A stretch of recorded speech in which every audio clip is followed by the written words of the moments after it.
नमस्कार, गणपती बाप्पा मोरया. आणि जे मी माझ्या पूर्ण लाईफ मध्ये नाही केलंय ते मी स्टार्ट करते. काय चांगला कंटेंट.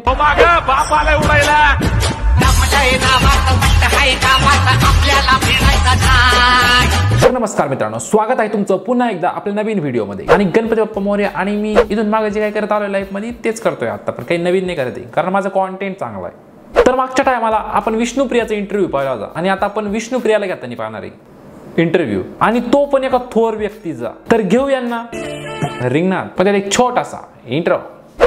आज बोलू नाही, मला दम निघत नाही.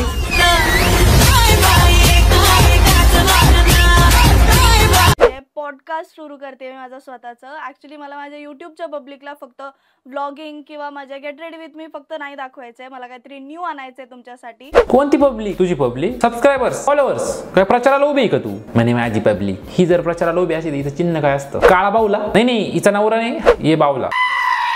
आणि पब्लिकला न्यू काहीतरी आणायचंय ना. तुझं मागं ट्रान्सफॉर्मेशन झालं, तू जिम लावून गोरी झाली, तू 2 बादल्या पाणी पिली, तो चेहरा ग्लो आला. तेच आमच्यासाठी नवीन होतं. हे पॉडकास्टचं इन्व्हेन्शन आधीपासूनच झालंय. असं नको समजू का तू आणलंय आणि तुला वाटतच असं काहीतरी नवीन करावा, तर तू गिव्ह अवे कर तुझ्या सबस्क्रायबर्सला. कशाचा? तर तुझ्याने शूट करते त्या गॅजेट्सचा. म्हणजे तुझा कॅमेरा, माईक, लाइटिंग काय असेल ते. म्हणजे तुझं क्रिंज कॉन्टेंट बंद होईल आणि काहीतरी नवीन होईल. लोक नॉर्मल होतील, प्रदूषण कमी होईल, झाडे वाचतील, पशु पक्षी वाचतील, शेती सेंद्रिय होईल, चिमण्या गावाकडे परतील, रोगराई मिटन, लोक उघड्यावर हागायचे बंद करतील, हागणदारी मुक्त गाव, गप्पी मासे पाळा, हिवताप टाळा.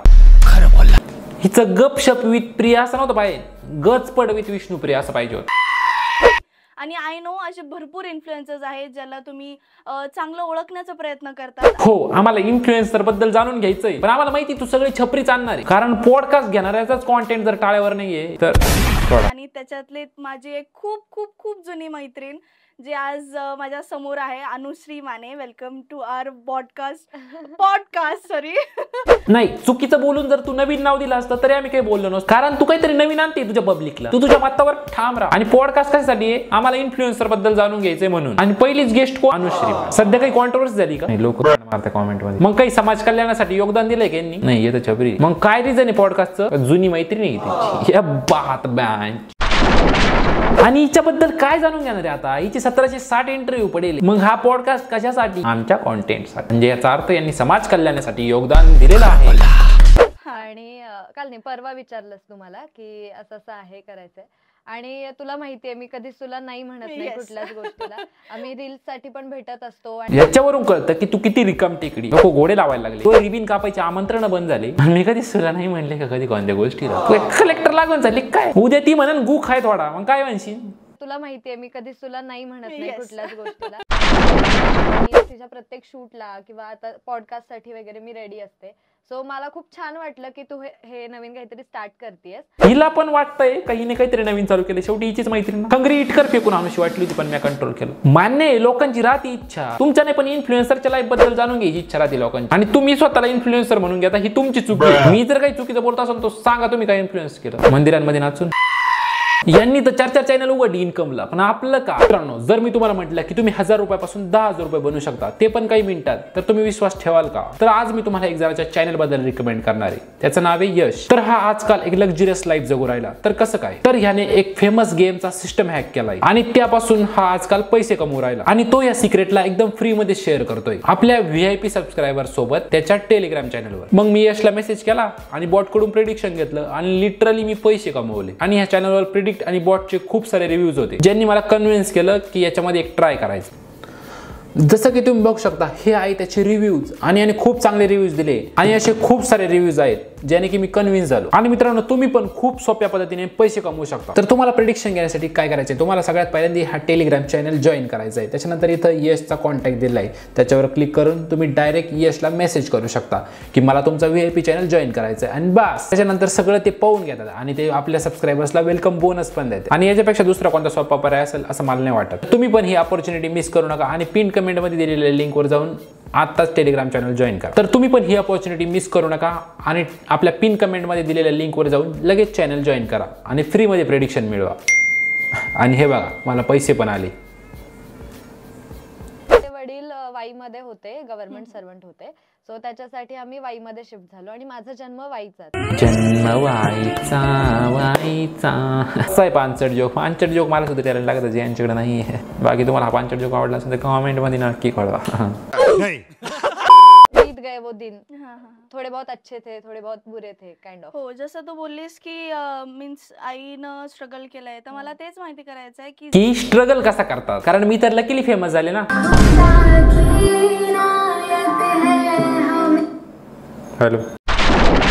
आणि त्याच्यानंतर तुमचे गाणे खूप सुंदर सुंदर आलेले आहेत, जे आज पण मी यांचं ऐकतो. तर आमचं पहिलं गाणं तर तुमच्या सोबतच केलेलं आम्ही. हो.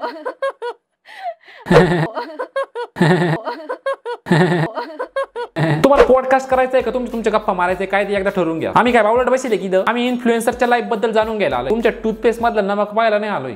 खरं बोला. आणि तेव्हापासूनच एक आलं होतं की हा दोघं रिलेशन मध्ये आहेत, तर ते खरं होतं का? ते ऑफकोर्स नव्हतं, बट होतं का? ते ऑफकोर्स नव्हतं पण होतं का, काय प्रश्न आहे. ते ऑफकोर्स नव्हतं पण आम्हाला तुमच्या तोंडून ऐकायला बरं वाटतं. असं म्हणलं असतं ते एक वेळ बरं वाटलं असतं. आणि चालली पॉडकास्ट घ्यायला की असा फुगे घे आणि न्यू आणायचंय काहीतरी पब्लिकला. न्यू होस्ट आण तुझ्या चॅनलवर. 2 वर्षापूर्वी एक अनुश्रीला ओळखत होते, जी खूप चुलबुली होती. बडबड बडबड बडबड, लगे तिच्या तोंडातलं पाणी आटून जायचं पण तिचं बोलणं थांबायचं नाही, भांडायची वगैरे.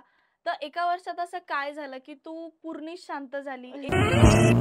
सांगितलं असतं पण आता बऱ्याचशा गोष्टी होत असतात आयुष्यात आणि बऱ्याचशा गोष्टी होत्या लाईफ म्हणजे. मग सांग ना बाई, आपल्या घरचाच पॉडकास्ट आहे, तुला कुठं पैसे द्यायचे. आता मी सगळा पॉडकास्ट तर तुम्हाला नाही दाखवू शकत, पण 10-15 मिनिटं जवळपास यांनी हिला शिवणकाम याचं तेच चर्चा चालू होती. व्हिडिओ बनवतो, कोणी त्याच्याबद्दल चांगलं म्हणलं पाहिजे, त्याच्यानंतर येणारे खूप खूप बेकार कमेंट्स, तर तुला त्यांना काय म्हणायचं? कमेंट्स असतात नाही का बॉडी शेमिंग वरती, तर मला खूप घाण कमेंट येतात, काय घाण बोलत असतात. पण मी विचार करते की इट्स ओके. पैसे येत आहे ना इज्जत जाऊन, मग काय लोड घ्यायचा एवढा. बरोबर आहे. जे पण रील स्टार क्रिंज करते त्याच्या मागचा हेतूच येऊ राहतो. पैसे येत आहे इज्जत जाऊन, बस संपलाय. यांचे प्रमोशन बंद करा. रील स्टार निम्मे सुपडा साप होईल इंस्टाग्रामवर. मार्क झुकरबर्ग बावचळणे. खरं बोला. लव्ह लाईफ बद्दल निघलंय तर लग्न कधी करणार आहेस? लव्ह मॅरेज करणार आहेस की अरेंज मॅरेज करणार आहेस? काय करणार आहेस? कायला विचारायचं बाई तू लग्नाचं? मागाशी मी तिला विचारलं, ऑफकोर्स ते नव्हतं पण ते होतं का. मग आता तिचं प्रेम प्रकरणावर जर सिनेमॅटिक इंटरव्ह्यू येईल युट्यूबला, जग जाहीर झालंय तिचं प्रेम प्रकरण, आणि त्याच्यात तू तिची मैत्रीण आहे, तरी तुला माहित नाही का या मैत्रीण बने का रे तू? तो लव्ह मॅरेज सक्सेस झालं, मग तू काय दुसऱ्यांची घरं मोडायला निघाली काय? भावाने बुवाच्या कॅरेक्टर मध्ये आली काय तू डायरेक्ट? आणि हा सुद्धा काय फेक दाखवलं. एवढं मोठं तिच्या लाईफचं तिने सिक्रेट रिव्हील केलं तो पॉडकास्टवर. तू तिच्या पोराच्या बड्डेला आल्या पण टाळेबाजी ती. हिला फार सारं केक घेऊन घरी पाठवा पटकन. कमेंट्स बद्दल निघालं होतं, तर मला एक सांग की जर तुझ्या आई वगैरे हे कमेंट्स वाचते तर त्यांना त्याबद्दल वाईट वाटतं खूप?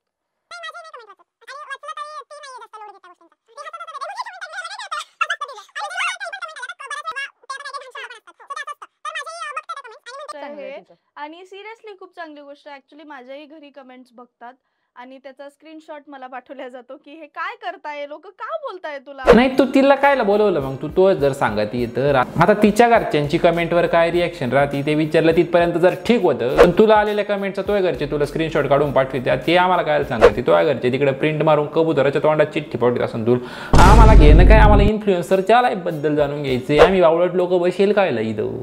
आपल्याला 25 ते 30 मिनिटातच हे संपवायचं आहे, त्यामुळे मी बरंच काही नाही बोलू शकले. नाही तर मी असं बोलायला लागले ना तर मी मस्त 1.5-2 तासाचा पण पॉडकास्ट होईल आपला. नको बाई बाद झालं, एवढं नाही झापणार आम्हाला, कारण काही सबस्क्रायबर शुगरचे पेशंट राहते, काही बीपीचे पेशंट राहते. एखादं जर गचकलं तर परत तुला स्टोरी ठेवा लागेल ना QR लावून याला मदत करा म्हणून. आणि हात लय झाला पॉडकास्ट. अर्ध्या तासाचा कुठं पॉडकास्ट राहतो का? वेब सिरीजचा एपिसोड झाला.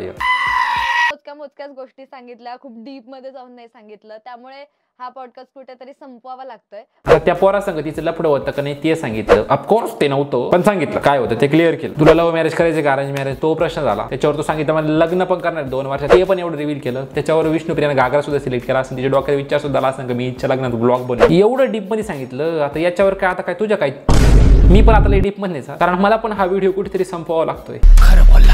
आणि तिचं हे वाक्य झाल्यावर 10 मिनिटं अजून पॉडकास्ट चालू होता पुढे. आणि पॉडकास्ट घेतं कोणी संपवितं कोणी ना आधीच चालू केलं हिचं. हा पॉडकास्ट तिथेच संपवा लागणार. तूच पड ना. ती काय बावळट बसले की कॉन्टेंट काढायला, तिला काढू दे ना. तू विचार प्रश्न. तू जितकी पण पब्लिक आपल्याला बघते तू त्यांना काय सांगणार की स्ट्रगल कसं आहे काय नाही? तर मी त्यांना एवढंच सांगते की तुम्ही रीलवर पावसाळेपणा करत राहा, कॉन्टेंट गेला पावसाळ्यात, तुम्ही फक्त नडा आणि कन्सिस्टंट राहा. अरे काय धंदे लावली, स्ट्रगल कोणाला इच्छा राहील? अनन्या पांडेला. आपल्या आयुष्याच्या वेगवेगळ्या स्टेजेस असतात. नाही आमची एकच स्टेज होती.